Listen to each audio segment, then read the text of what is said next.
And we will admit, oh, Monica's coming through. And let's see. Oh, thank you. I love Happy Tuesday, though I wish it was Happy Friday. Um, because I'm taking next week off, so that would be fantastic.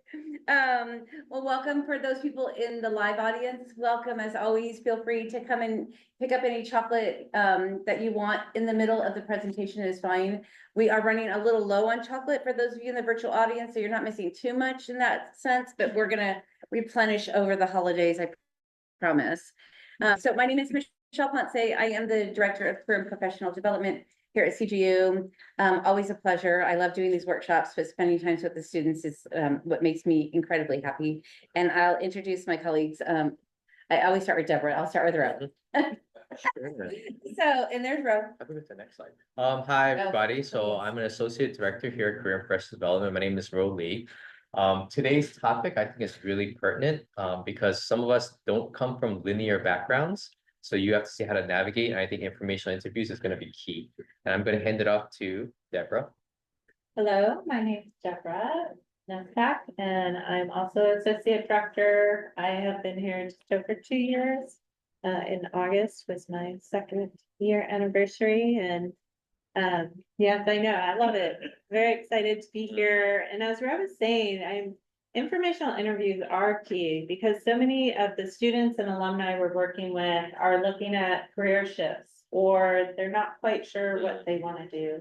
And so these are your opportunities to really glean from other people and get that information to make informed decisions. So really excited about presenting today, and we want to make this more interactive. And so we have a little worksheet that we'll do later. And then also we're always open for questions. If you have a question and you're online, feel free to put it in the chat or raise your hand. Those that are in person can also raise your hand if you have any questions. And then we also have one of our wonderful student support staff. Hi guys, my name is Sierra Hernandez. I'm the digital marketing communication specialist. I'm also a third year PhD student in social psych, and I manage Dr. Hogg's lab. Let me turn that off. So, and they had brought up the title, I totally forgot the title, but Unlocking Career Insights, the Power of Informational Interviews. I love informational interviews because it gives us a chance to bring other people into our world. So it takes the 6 degrees of separation and breaks it down a little each day. So I was just talking to a student upstairs about a half an hour ago, and she's like, do you know Marcy? You know, and I was like, oh, Marcy Newman at LMU. And so we have that connection. And I share with her that, you know, Marcy and I are friends and we travel together and so on. So anyways, informational interviews can provide mentorship. It can provide just people in your lives in the industry and not in the industry. But really one of the goals is to plant seeds in someone's head and let them know that you're looking. You're looking to expand your career journey and expand outside, maybe within your industry and just having those connections. So if you can check in really quick, I'm going to leave that up just for a couple seconds.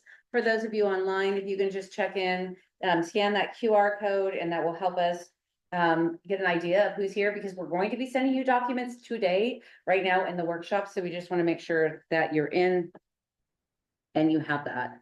So I'm going to step to the side because Deborah is going to chat. So for those of you who aren't familiar with informational interviews, one thing, it's not an interview for a job. And as Michelle said, it's a way of really garnering more information, getting advice, and connecting. It's that networking piece. We're always talking about networking because it's so vital to today's job search. We keep hearing from the industry, it's 80% of your job search. And so those of you that are really good with math and those that aren't quite as good with math, figure, 8 out of 10, that's pretty important. So other things you can do, gain industry insights, expand your network, as we've talked about, clarifying career goals. So as I said, if you're thinking about a couple different things, you're not quite sure, you're not sure how you want to really focus within a certain industry, these are opportunities to interview people that are doing the work that you think you might want to do or that you're interested in. You can ask them, what's your day-to-day look like? What are the challenges you face? What are the things you love about your job?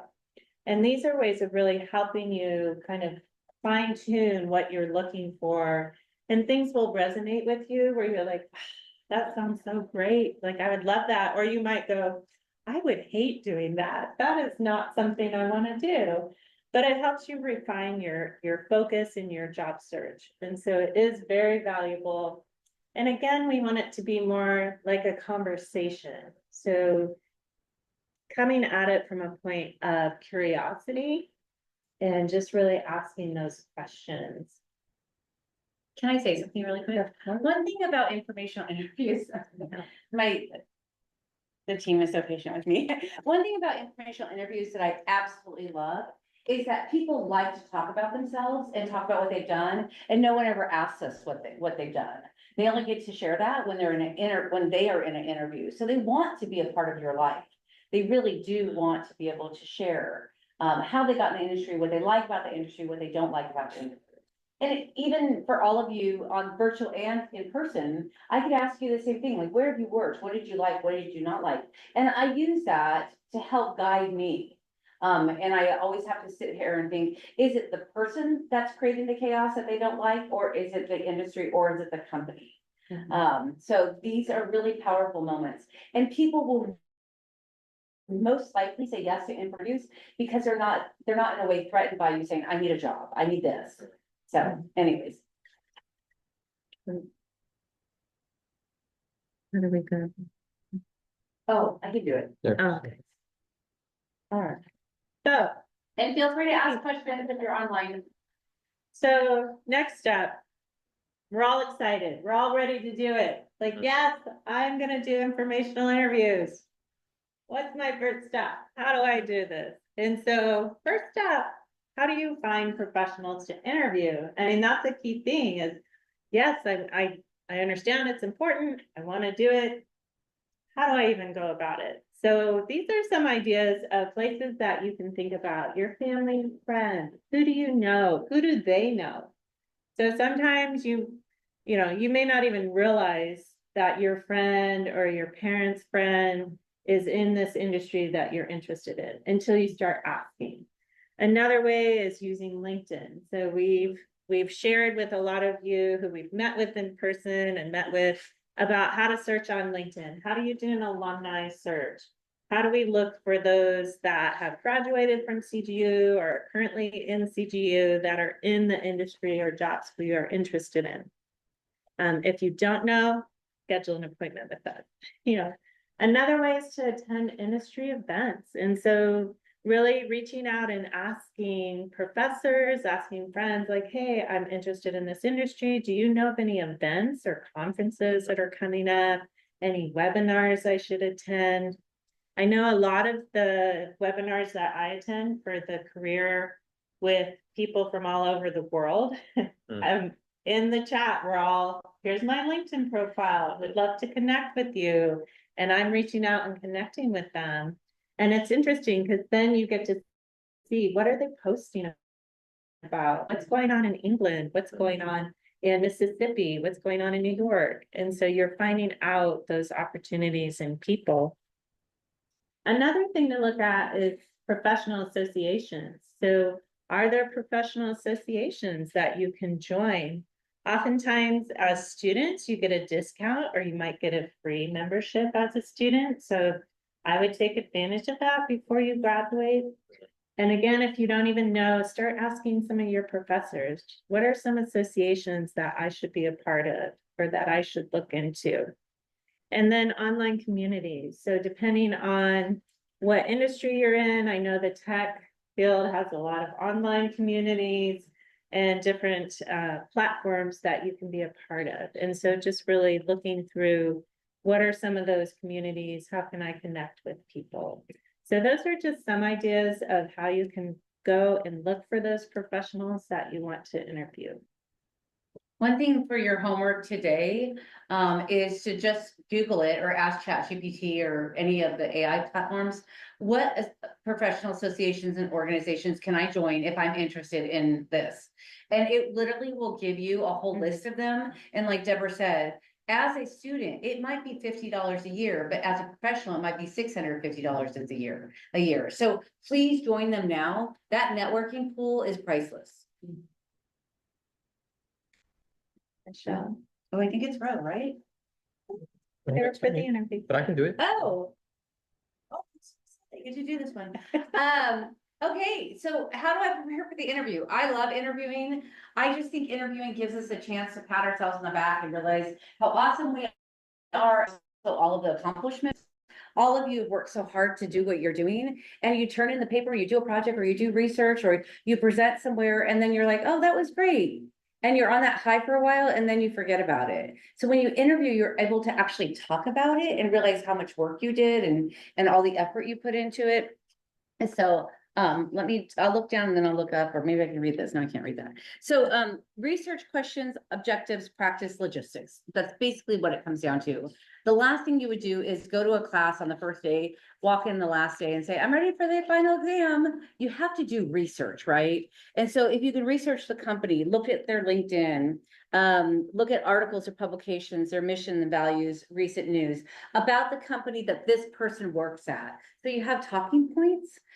You get to know them a little bit more, but you also can read about them. So in a way, what you're doing is you're just doing like a basic search on that person to say, I saw this white paper that you wrote and I really loved it. It will connect you right away. So the more you could research that you can do, the better. And also about the industry, anything that you can do to prep yourself. Research, I would say, is the most important thing, whether it be in an interview or an informational interview. It doesn't matter. And again, even though this is like an informational interview, you still are talking about your accomplishments, and they are too. So this is a place for you to share with them all of the amazing things you did. It's going to feel like a little bit more relaxed conversation. But believe me, if they have an opening in their organization, they are going to reach out to you and say, you planted the seed for me 6 months ago, and now we have an opening. Questions, we're going to talk a little bit more about those, and we have a whole list of questions, but really looking at the career path, like what did they do? And Ro and Deborah have both said it multiple times. Our lives are not linear. We don't drive a straight line. It's all over. It's like this big ball of, a lot of them you would be surprised that they may be in the industry you're interested in, but they might have been maybe actors, or they could have been photographers, or they could have been researchers, whatever the case is. Industry trends. So you can ask, what does this look like? What happens in the industry? Are there certain seasonal parts of it? Are the layoffs on a regular basis? Is it one of the more auxiliary positions where it's kind of like, it doesn't bring in money, so therefore it's always subjected to being, let go? Personal experiences. What did you do? How did you balance life and at the same time balance a family or do all of these other things? When I presented back in June, and these were for prospective students, we had a couple people in the audience, and Sushi was there too. But they asked about like, how do I balance my personal life with a PhD program, or I have a family, or how do I explain to my kids what I'm doing and why I'm not available all the time? So we all have personal lives and we need to always honor that. And then advice. I always ask for advice and wisdom. Can you share with me if there's anyone else I can talk to, or if there's, a little bit more about the industry? So whatever you can grab. The next one, objectives, specific career advice and insights. Same thing. Don't be ashamed and ask them straight out, like, how do you, keep a healthy mental life? Or how do you, travel in every day? I don't know. There's a variety of things. How do you interact with your teammates? How do you do group projects together? And then I would prioritize your questions. So if you think that you want to ask 10, always aim for 3. And the reason why is because the conversation is going to flow and you're not going to get to 10. We always do too many slides for our workshop, so I already know it's the same thing. And then practice. So, you don't have to be robotic about it, but practice your elevator pitch. Feel comfortable with this. Keep it short and relevant. Yeah, you can, but sometimes just talking about the weather is good, and talking about casual things so people know that you're still human. That's really important. Logistics. Okay, date, time, platform. So nothing will ever supersede the handshake. If you can meet in person, I always advise to meet in person. It's just a human connection that we all have.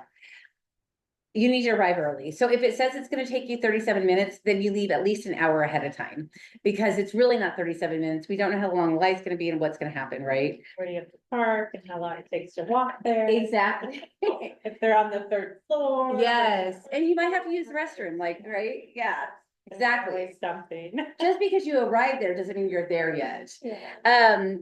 And then platform, for those of you that don't use Zoom on a regular basis, please update your Zoom because it always seems, to be like, oh, it's time to update your Zoom. And you're like, this is gonna take 12 minutes. Okay. So just get on early. If you're doing it virtually, get on at least 5 minutes before, about 5 minutes before. If you're in person, please get there 20 minutes before. Use the restroom, wash your hands, do whatever, right? If it's at a coffee shop, you can hang and maybe 7 minutes or 3 minutes or something like that before, then you walk in. Tested technology, I just went through that, and arrive on time. If you arrive on time, you're too late, okay? So don't arrive on time, arrive before time. Yeah, that's the way I always think about it. Okay, we're gonna do the worksheet now. I'm so excited about the worksheet. Okay, so for those of you online, we are excited to do this. So let me see if I can figure out in my crazy world how to do that really fast. While we're navigating toward the worksheet, I do want Here we to go. make two comments. So one of them, as Michelle was saying, to arrive early. You have to realize this is a respect situation where you're getting information from the other person. A coffee shop, I was actually asked to do an informational interview where I'm going to give information to them. And I realized that that person came early, already reserved a table. I mean, I had a table, already ordered my coffee, because you have to realize if you're going to Phil's or wherever you're going to go, right, for coffee, there's time to all that stuff. They already thought of that.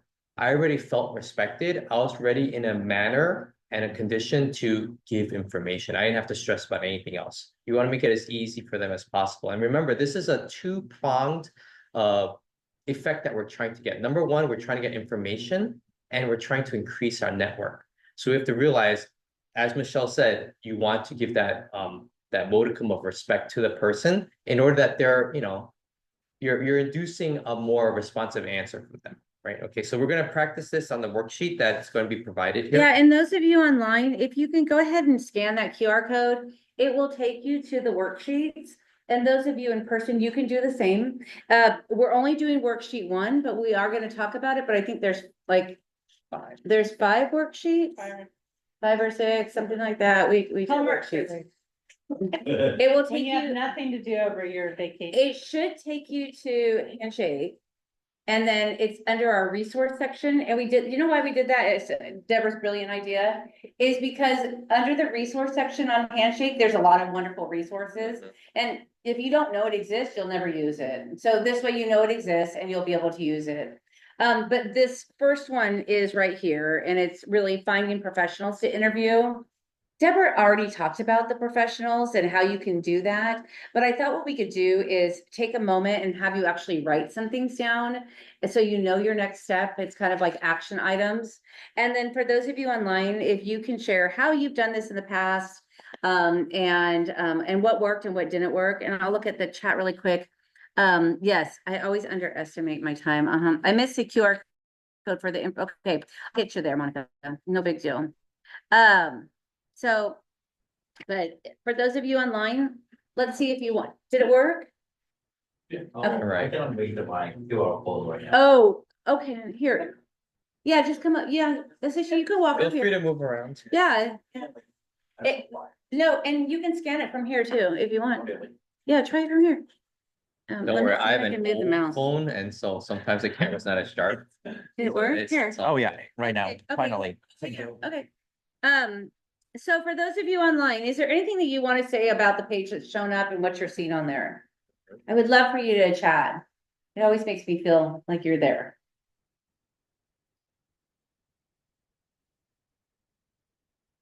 And while they're scanning, a lot of people went, the first one, like when you're going to explore your network, friends and family, colleagues and alumni, it's one thing to say, hey mom, hey dad, or hey brother, sister. It's another thing when you have extended family or friends you haven't seen in a while to rekindle that relationship in order to ask.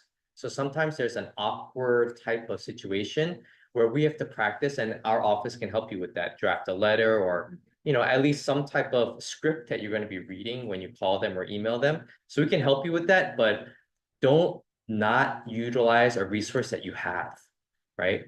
Somebody else will utilize that resource, right? So you have to make sure that you're the one that's utilizing it, because this is not supposed to be something scary. That's why we have the first one is your network. These are people that hopefully you can reach out to in a comfortable manner. We understand if you have an estranged, I had one student actually this morning, she has an estranged stepfather that is a big shot, but she doesn't know how to ask.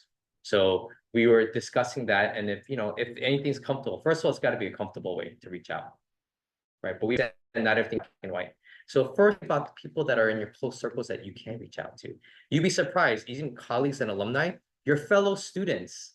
There are a lot of resources that you'd be actually surprised if you just ask a couple of questions. Our students have come with so many different talents, but you're at a different stage in your life where a lot of our students come from, they have experiences in the past, they're working for companies now, they're aspiring to do something. In 2021, our graduating class was, the youngest was 21 and the most senior was 72. And I always share that because can you imagine over that span of those like 50 years, right? There was so much going on and so many different life experiences. So please take advantage. And like Ro was saying, you don't know if your uncle has a friend who does this. You can start at your network and make yourself feel comfortable. And then also you can tap into professionals at LinkedIn, and you can do that starting with just CGU grads. And you can say, hey, I graduated from CGU too, or I'm a current student here, or whatever the case is. And groups to join. So you can follow different organizations and groups on there, but again, that association and organizations can also bring you to LinkedIn. So, and then industry events. So if you go to anything, whether it be here or whether it be a conference that you went to, just anything, it doesn't have to be large. Whenever we do when Associate and I were doing that panel presentation thing, that was an industry event, all of them. When you're here to get together in this workshop, it's the same thing. We already talked about associations. Deborah's the queen of webinars. She'll always tell us when they're on. And so you can drop chats in there and say, oh my gosh, we both grew up in the same city. I would love to connect, or whatever the case is. Or I think we have a mutual contact. Boom, right there. You just tap into their world. And then the last one is just social media platforms, professional forums, and so on. So I would just encourage you, don't be afraid to ask to connect when you're at those events, like, hey, are you on LinkedIn? Can I do a request? And LinkedIn has where you have a QR code that they can scan, or you can scan theirs. And so I know even for myself, I used to think, well, I don't know, like, what am I gonna do if I connect with them? Or, they're so important and who am I to ask? But I've just become more outgoing and just more courageous to ask, like, hey, let's connect, and oh, I'd love to talk with you. So don't be afraid to ask. I've never had someone turn me down when I've asked to connect with them in person. that's such a rarity. And everybody has value and no one has more importance than anyone else. Yeah. Okay, so we're just gonna give you a minute, just maybe type up some things. Are there any questions in the chat? Oh, there might be some questions. Or is it the same questions? Oh wait, I'm so excited. Hold on. Sierra, what did they say? They say that they're trying to remember their password for internship. Oh, okay, then. Okay, that's okay. We'll send it to you. So if you're on, but if you can't see your password for handshake, I'm sorry, worksheet 1 is the one on the screen. So you're good. And we'll help you with that. You can reset it. Any questions online or in the audience? Okay. Or any information. I know that people are just filling in and thinking about ideas, but if you guys have any tips, or if you've had any experiences where you had to reach out to any of these 1 through 5, your network all the way to online communications, if there is something that was unique in your experience or something that you reached out to that is not a traditional way of thinking, please share, because there's a lot of different ways. While we're waiting for chat, I remember there was one person that's an alumni at CGU that has a high position in Kaiser Permanente. And I was not connected to that person. Actually, a student connected me to that person. Oh, I talked to so-and-so. I was like, oh, I had no idea. I connected with her on LinkedIn. I asked her some questions that I work at CGU.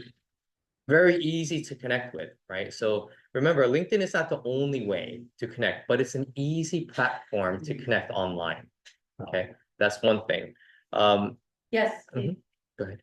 you have a question? Yes. Yeah, kind of like it's funny how you guys are talking about this, because like I usually typed up LinkedIn too, because like I'm going for like digital marketing, and Oh, like I perfect. found there's an alum that works for like the Los Angeles Kings and like does like marketing, and so I was gonna like reach out to her, and like kind of gain like exactly this interview is about, Mhm. gain information of insight, like if she really likes what she's doing and stuff like that. So I was gonna reach out to her in regards to that. So That's awesome.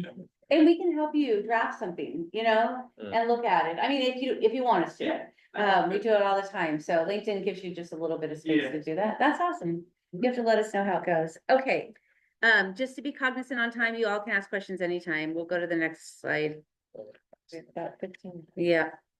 If I can get it to, oh. So once we're gonna talk about a little bit more the practical aspect now on how to conduct an interview. Hopefully from the worksheet, you have a couple names on there. So if you select somebody that you're thinking of, like example, we have digital marketing at LA Kings, right? So I would love to hockey name, but yes, go ahead.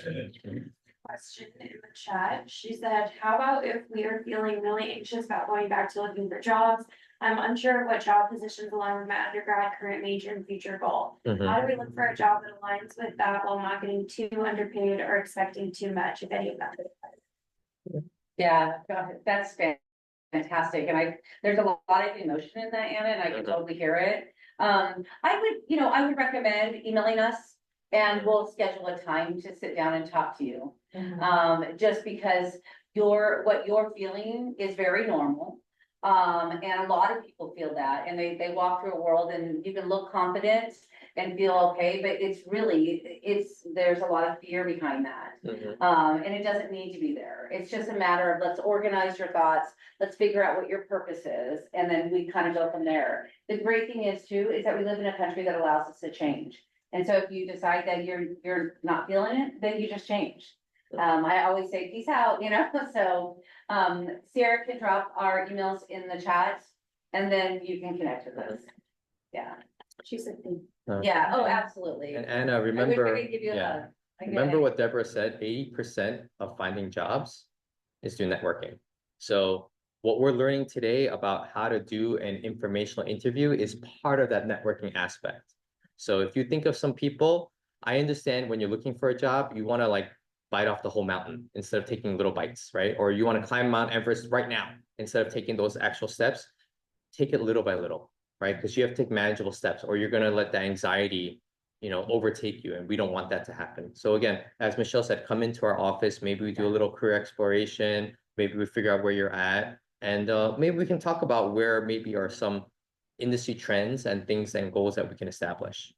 The practical aspect, I'm all about practicality on how to actually do these things. So, I don't have to read these to you. You guys are masters and PhD students. You can read these. However, the one that I want to go forward a little bit is that elevator pitch. Some people are familiar with that, what that means. It's basically a minute and a half on how to introduce yourself. We have a different workshop, different way to create an elevator pitch because it's highly customizable because it's based on your experience and your goals. So of course, everybody's going to be different. The danger of using ChatGPT to create your elevator pitch is it'll sound, if somebody in the same major taking the same courses as me has the same prompt, it'll produce the same result. So we have to make sure that it's really tailored to what you want, because you don't want to give something and be like, 5 minutes ago, I just talked to another student from CGU, and they had like very similar. Are you guys teaching the same things? No, it's ChatGPT. So make sure about that. It's personalized. So it does take a little bit of time to develop, but once you have a minute and a half, that becomes muscle memory, and then you can adjust it depending on who you're meeting with, right? So that's really important. And you can use AI. Yeah. You just need to alter it and make sure it Yes. has your human touch, Mhm. which is so important. Right. I'm not anti. We also have a worksheet, so if you are interested and you want, we can send that worksheet to you to help you kind of work through what you could put in your elevator. Yeah, we'll send you the worksheet. Another one is the third one about your goal. Remember, I talked about that two-prong approach. We want information and tips, but we also want to establish a good network because you never know if you're going to be utilizing this person again or they can utilize you, right? Oh, I just talked to Sierra the other day, and you know what? There's a professor looking for a TA or an RA. Well, then I will forward that information. So you really don't know where your next like opportunity can come from when it comes to networking. That's why you have to make sure that you're professional at all times and be prepared, right? Just as Michelle mentioned before. Another one is listen actively, because make sure, yeah, you have a list of questions that you want to ask, but you may only, as Michelle said, you prepare 10, but plan to only ask 3. You never know where that conversation is going to go. And you let the person that you're speaking with dictate where that conversation is going to go.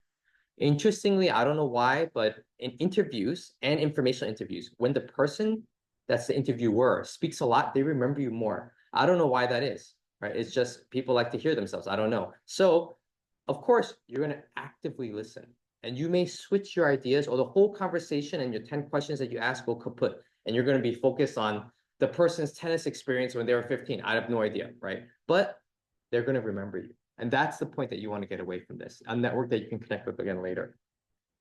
We obviously talked about respecting their time, right? That's something that should be a given.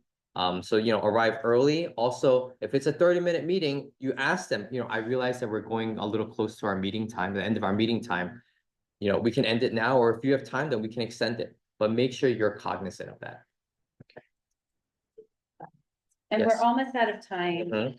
These are the common questions. Ro's gonna do it, but I wanted to show you this Yes. Go ahead. because I actually, and I will send it to you Mhm. too. Yeah, I think it's right here. But then there. Yeah, so this doc is on our website, but just kidding. But it has a whole host of questions Mhm. on there, so you can look at the different ones, okay? But we'll send it to you. So just wanted to not. Yeah, there's a wealth of information on our website actually. So take a look at it because that'll be very helpful for you when you don't have to invent the wheel, right? A lot of stuff has been there already. Okay, so these are just common interview questions. The slide deck has them. You'll be able to read this as well. Did we want to go to the next? Yeah. Okay. Mhm. So just to follow up, that's really key because like Michelle said, oftentimes we'll start something and then we never follow through or we don't do anything with that information. And so thinking about what are the steps that I can do to follow through. I always say start with a thank you, end with a thank you, send a thank you. And so that goes to that respect. You're respecting, they took time out of their busy schedule to meet with you and are offering their time and their advice and wisdom. So sending that follow-up thank you. It could be a short email, it could be text message, it could be on LinkedIn. But just letting them know that you were really grateful for what they told you. If there was something that stood out that you plan to put in place, let them know, like, I loved how you said I should do XYZ. I plan on doing that, or I did that and I'm waiting to hear back, because that makes them feel validated that, oh, great, we always think, I hope that helps you, my advice I gave you. So it's nice to hear that it was helpful. And then staying connected. I think one thing that's really important is giving back to them. It's a two-way relationship. So yes, stay connected, but also be thinking about, oh, I read, we talked about this certain thing in our conversation. I just read an article on that. I thought you would be interested, and send them the article. Or, oh, this was in the news. We were just talking. Isn't that interesting? What are your thoughts about it? And so there's ways to make it reciprocal, in that you're not just always take, but you're looking at how can I help them out? Is there something that I can do? Maybe there's someone in your network you can help connect them with. And so thinking about that, and then just taking time to reflect on the conversation and what you've gleaned from that. I always say, and I like that last part, keep records, like write down what you talked about. And so you can use that again, or what questions worked really well. Not that it'll work well for the next one, but what did work and what didn't? What did you want to ask that you didn't? So, okay, And then I think our last one is, yeah, Deborah. Just some helpful tips. Again, we'll have this PowerPoint available on our website. So you'll be able to access it, but these, again, some of it, I think all of it we've really talked about. But you'll have access to this. And I think we're done. What questions online? Yeah, any Anything questions, else? reflections? What's going through your mind? The punctuality for sure.